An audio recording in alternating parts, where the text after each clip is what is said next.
Hi, welcome to Hempfield Happenings. I'm your host, Josiah Pletcher. This month we explored many topics, ranging from some of our school's theater productions to a devoted lunch aid. This and much more on this month's episode of Hempfield Happenings.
Hempfield highlighted several spotlight artists in the district this past month.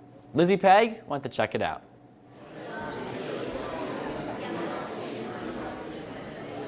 Art is essential to a child's education. Hempfield School Board and Art Department collaborated in displaying works of art by students and highlighting select student artists within the district in this administration building during Youth Arts Month this March. Say art makes me smile.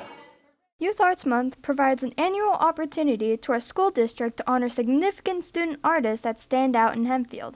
I had a chat about art in our schools with Miss Burns, an art teacher at Centerville Elementary and a coordinator for our art department. Traditionally in the past at Hempfield, we would present each school board member with a work of art, and the school board member would then sort of live with that work of art in their house for about a year and then return it. I approached Mr. Vomersky to see if maybe we wanted to shift gears a little bit and suggested maybe having some sort of gallery space or having an opportunity for students to show their work in an exhibit.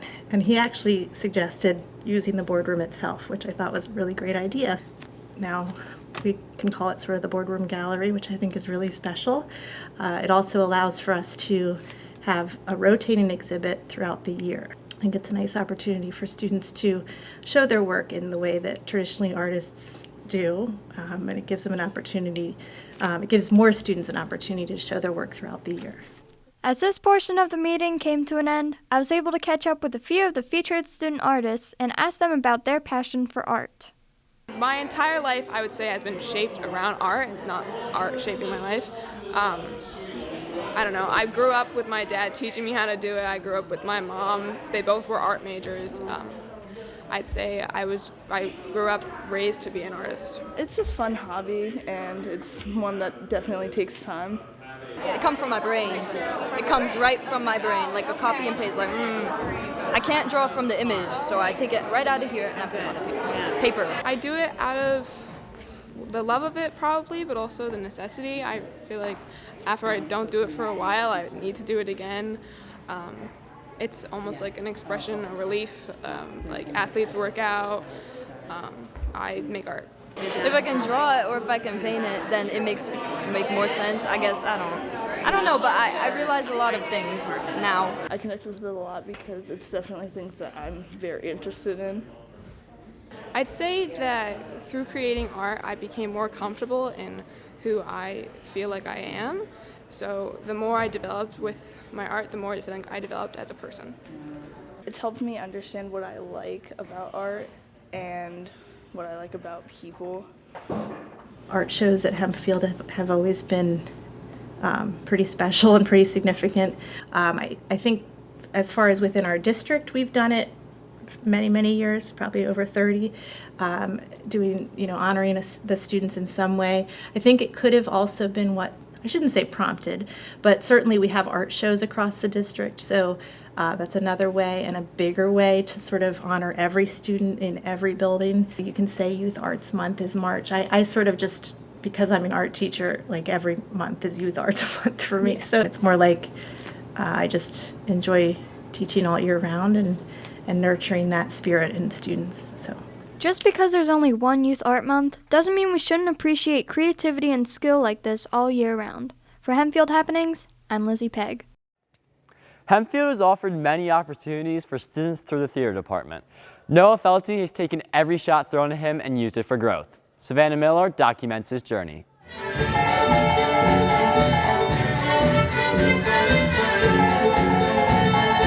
Each year, a new group of talented singers and dancers put their life onto the PAC stage for a spring musical performance. Each student counts down their years and refuses to take a moment for granted.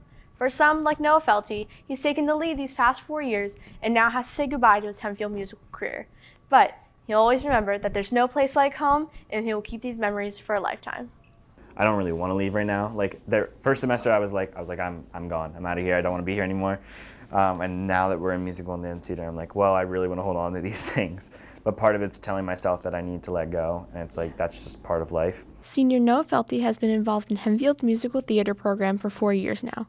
He has played all leading roles such as Bert in Mary Poppins, the Beast in Beauty and the Beast, Nick Piazza in Fame the Musical, and finally as Scarecrow and Hunk in The Wizard of Oz this past month. All of these leading up to the point where the high school stage has become a comfort place and still has trouble thinking about how to say goodbye. The thing I look forward to the most is musical and dance theater every year. And I feel like my year doesn't start until I can see how my high school experience and really just like my life would have been a lot different had I not been so involved with this.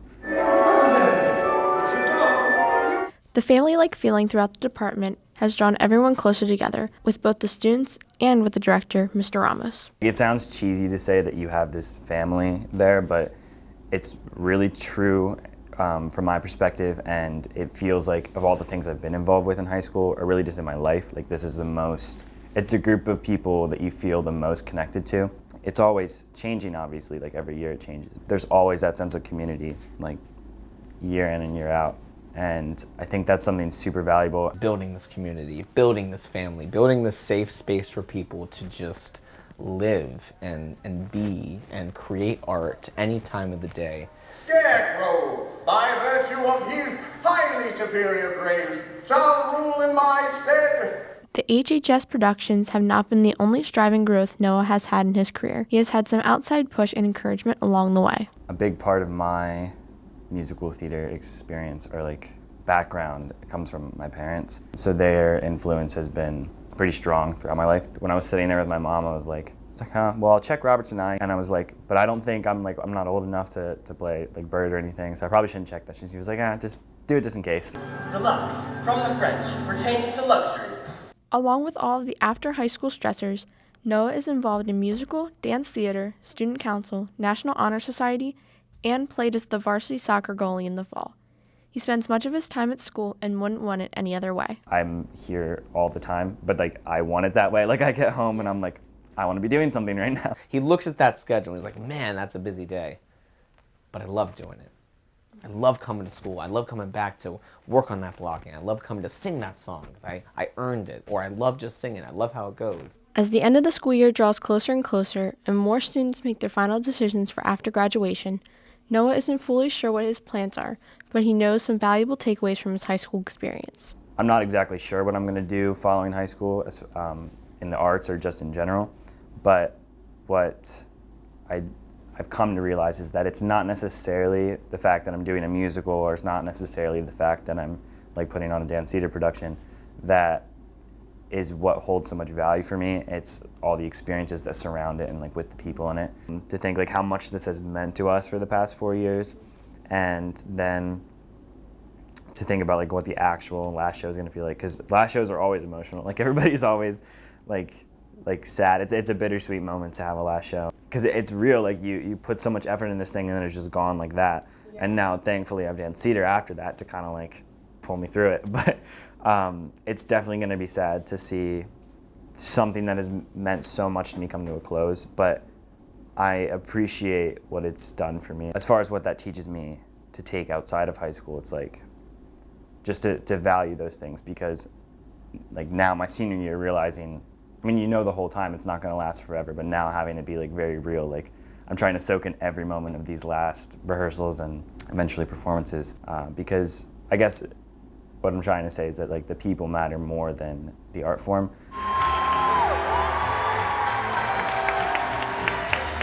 For musical seniors like Noah, closing show was said to be one of their best, and he would like to thank all who came out for making his last show so meaningful. As these talented performers say their goodbyes, many are setting the stage for their great plans after Hempfield. For Hempfield Happenings, I'm Savannah Miller. I don't have any words. I was sobbing at the end, but it's been a really beautiful 4 years, and I could not be happier that it happened, and I'm going to miss it a lot. The middle schools also put on a musical of their own. Dylan and Daisy went to see what it all took to run such an event.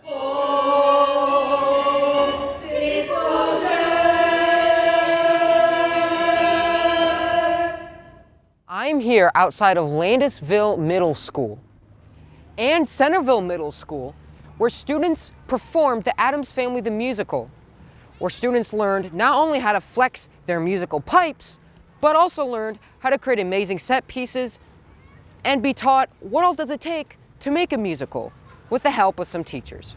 So we start in the fall when Ms. Stewart selects the production, and then we start recruiting from the 2 stage crews, because each of the middle schools have their own stage crew that's set up for assemblies and other events within the building. And from those 2 stage crews, then we solicit who wants to work on the musical, and then they start by working on scenery and props and costumes, and then eventually about 3 weeks before the musical we transition to learning the tech equipment, and then they run the equipment during the show. So we started in December, I think, and over the time we worked on the props, we built the sets, and now we're doing full dress rehearsals, and we got to help the cast pick out their outfits, and we got to paint trees, we got to make tombstones, and now we get to watch the show while we move things around. It's very exciting because they're learning new skills that they didn't have before, and it's something that they could do as a future career or definitely get involved with at the high school level. From acting and singing to stage crew, students are what ultimately make this performance possible for all to enjoy. From Hempfield Happenings, I'm Dylan Daisy.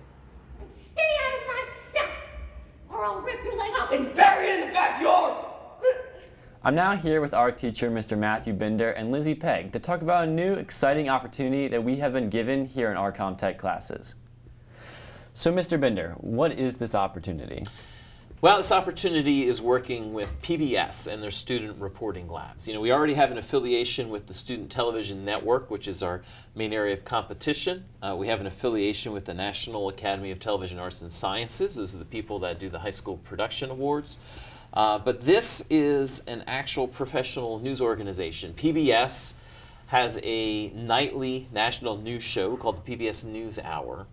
And as part of News Hour, they find it's important at PBS to get teen voices as part of their newscast. So the Student Reporting Labs is a way to connect their national program with high schools across the country that have strong journalism programs. So what all can students do for this program? There's lots of opportunities with PBS and the SRL. There's a couple of formal opportunities and then a more informal opportunity.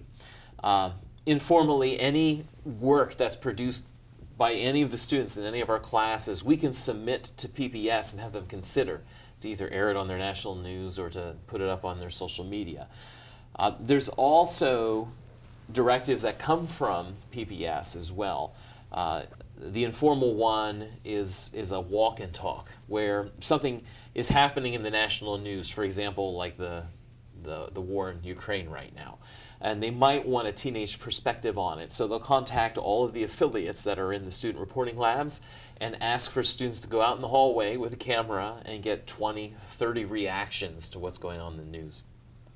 A more formal thing that they do, though, is they release prompts every so often. So the prompt could be how teens are affecting society, which is what Lizzie did. It could be about climate change, which is one that's going on now, or arts and sciences in the school. And then students are responsible for producing feature content that potentially could air as part of the PBS NewsHour, again, on national news, or it could be part of some of their web episodes that they do, much like Lizzie did for her feature. So Lizzie, you're here because you were the first student here at Hempfield to take on this challenge of making a feature for PBS. So what did that exactly look like for you? For me, going into it, I was completely blind. Like, I didn't know what to expect, and if I did expect anything, it wasn't that. And it was a very extreme workload that I wasn't ready for, but I still took on. There were moments where I literally had to, just sit down and cry for a bit, like in that equipment room. That was my saving grace, to be honest. And it took a lot. There were a lot more steps that I had to take than I normally did for a regular feature that I would do here. But the reason I did take it was because I thought it was kind of similar to the feature I had just done about Band Book Week here at our school. And it was about students who were protesting the banned books that their school had banned. But I had to go out to York a few times, and it was like a 30-minute drive. And I got to talk to some of the students who protested, and I got to talk to some of the new school board members too, that were like reforming their school. And it was like a really cool experience, and I did learn a lot from it, and it really introduced me to how this field is going to be for me in the future. So you mentioned this earlier. You said it got emotional at some points, and it was a lot to go through. Were there points that you ever felt almost like you shouldn't be making this big feature for national television? Because that's a big deal. Definitely. Imposter syndrome was a huge thing for me, especially towards the end, and when it did finally air. I felt like I didn't deserve that credit because it was an idea presented to me that I just took on, and I just did the interviews, and I did a few stand-ups, and I put it all together, and I just still couldn't process how that was all me and how I deserved that. And it was hard to have those thoughts, because as much as I wanted to be proud of myself for it, it was hard for me to be, because I felt like I barely did anything. So this is a question for both of you. How does the communication between us and PBS work? Basically, most of the communication was between Lizzie and our student advisor, Marie Cusick. She was a former reporter at WITF. Now she works exclusively with PBS. So she's the one that communicates with me as far as the topics that are out there. She mentioned this topic about teens, changing their school environment.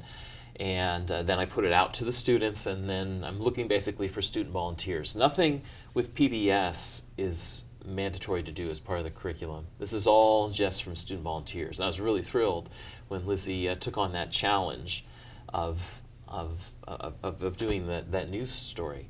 And then I guess Lizzie can speak a little bit with how she would communicate with Marie. Yeah, it was definitely a lot of back and forth texting. And it's just everything. I had to talk to Marie, and then Marie was constantly texting me about all these things I had to do. And at first I was kind of shocked at how many things she was asking me to do, but I still got it done. And towards the end it was unsurprising, and I just took it all and did what she asked me to do. Yeah, we talk a lot in Hempfield, especially in this class. The motto that I like to use is we don't play journalism, we do journalism. Because we do. We're doing everything a journalist does for this class, for Hempfield Happenings. We have to make sure it hits broadcast standards.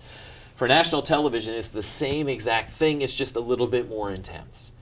And so, what Lizzie did to create something for national TV is what journalists who have been in the business for 30 years are doing. She's doing the exact same thing that they are as a sophomore at Hempfield. And anything that we can provide to the students at Hempfield to give them a glimpse as to what that's like, I think if it benefits the students, it's valuable doing it. Thank you so much for joining us today. Lizzie, you did a phenomenal job on the feature, so we're actually going to take a look at it right now. In November 2020, a school board in Pennsylvania voted to ban a list of hundreds of books such as Matthew Cherry's Hair Love and Me and White Supremacy by Layla F. Saad, as well as children's books about Rosa Parks and Aretha Franklin. The ban by the Central York School Board infuriated many students in the district, They felt that the board was purposely suppressing books for and by people of color. So they united together, started to organize protests, and began their fight. We are all in this together. You are not alone. Our voice needs to be heard. It wasn't until after these students gained national media attention that the public backlash pushed the Central York School Board to repeal the ban in September.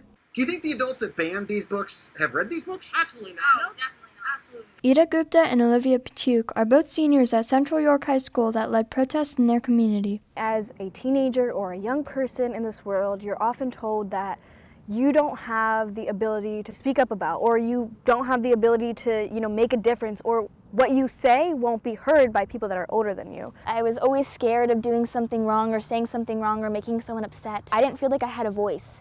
And I couldn't make a change, like I saw all these big things happening in the world, and I was one teenager. I didn't think that anything like that could happen. And then the books got banned, and I just knew that something needed to be done. It was successful that we reversed the ban, but what is more so successful is that we are able to educate students every single day about, what makes this country great.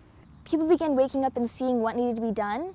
So when the community came together, there was really nothing that the school board could do because they saw their community uniting over this. In a statement following the vote to lift the ban, the board president said the goal had been to balance legitimate academic freedom with what could be literature and materials that are too activist in nature. I never believe it's okay to ban books. Amy Milston is a newly elected board member. I think that almost every single book on that list, with maybe just a few exceptions, would help somebody. I'm an LGBTQ+ member. I didn't feel heard for the longest time until I began finding myself in books and realizing that it was okay to be who I was. I often was really scared from a young age to speak about my Indian heritage, but the more I speak about it, the more I notice that people want to listen nowadays. And I think that the more that we have those healthy conversations about race, culture, and education, the more everyone can help us in our mission to make this world a more loving, equitable, and inclusive place. These young activists realized that by organizing and supporting each other, teenagers can have a say in their education and turn back bad policies. For the PBS NewsHour Student Reporting Labs, I'm Lizzie Pegg in York County, Pennsylvania. Hempfield's lunch aides work tirelessly to provide food for our students. Davy Striegel talked to one of them about her job. At Hempfield, we have many extraordinary staff members. Centerville Middle School is no exception, with one extraordinary lunch aide going above and beyond. I'm cafeteria aide. I come in to school as a job description. What I see it like, I have to make it sure the kids know manners. I try to treat those kids like my own kids and remind them they know the elementary school, to handle them problems themselves and on more mature level. I think Mrs. B is a really nice lunch aide, and she's really cool to talk to. She's very kind to the students. I think she's well respected by the students, and she's a good lunch aide.